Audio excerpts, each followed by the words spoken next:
My dancing career started with a bang. Hollywood couldn't have written it any better. I was 7 years old, visiting David and Carol, who were performing with the Royal Danish Ballet at Lincoln Center in New York City. A man stormed into the dressing room and shouted, "We need another kid." He locked eyes with me. "You, kid, want to be in the show?" I hesitated, not knowing what to say. He quickly followed up with, "We'll pay you." Well, that's all I needed to hear. Now a professional, I'm off to my first makeup session and wardrobe fitting. In no time, I emerged dressed in a sweet, swashbuckling costume with a frilly lace-up shirt, red sash, and a long plume in my cap that would have made Errol Flynn jealous. The only thing missing was a sword. Soon, I joined my siblings atop a bridge towering above the stage, filled with other professional dancers. However, we didn't do much dancing.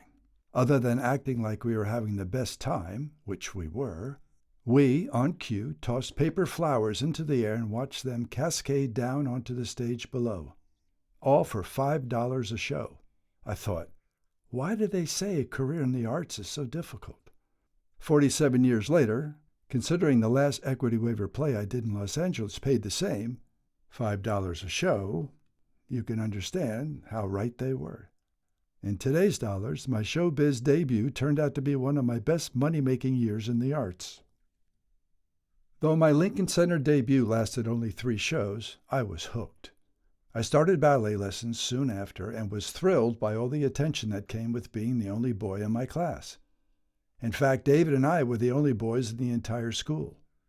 But what began with a bang ended with a thud 3 years later when my prima donna attitude got me fired from the Nutcracker, 2 years running. Irene Fokine's annual production of the Nutcracker drew a lot of talent from New York City. It was a big deal to be part of it, especially for a young dancer. In my first year, I played a boy at the opening party, the toy soldier who shot and killed the first mouse. I beat out a veteran for that role, no doubt due to all my experience with mice at home.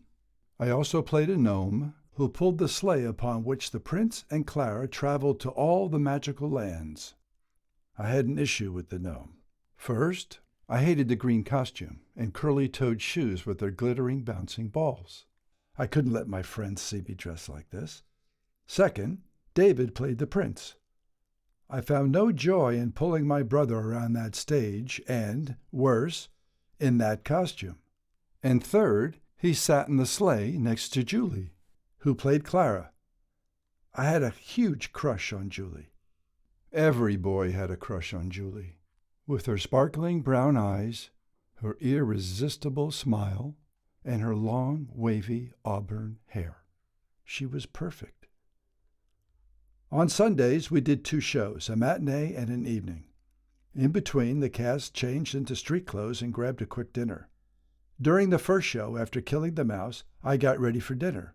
Except I wasn't finished. My gnome part remained. Ms. Fokine, our strict Russian teacher, choreographer, and disciplinarian, caught me before I escaped to the great outdoors. "Get back in here, you are not done."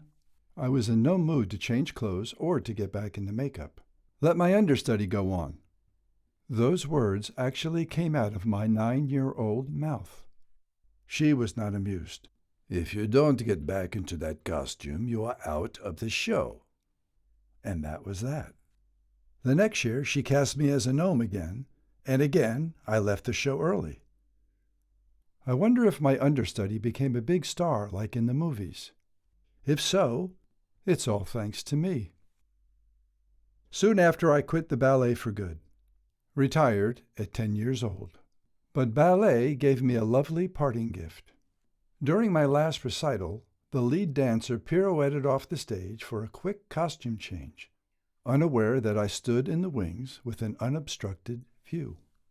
There, I caught my first glimpse of a woman's bare breasts. I stared in awe at the magnificent sight. Was this enough to keep me from quitting? No, but I've had an affinity for dancers and boobs ever since. Thank you, Barbara H. So, my ballet career, though short, was not a total loss for me.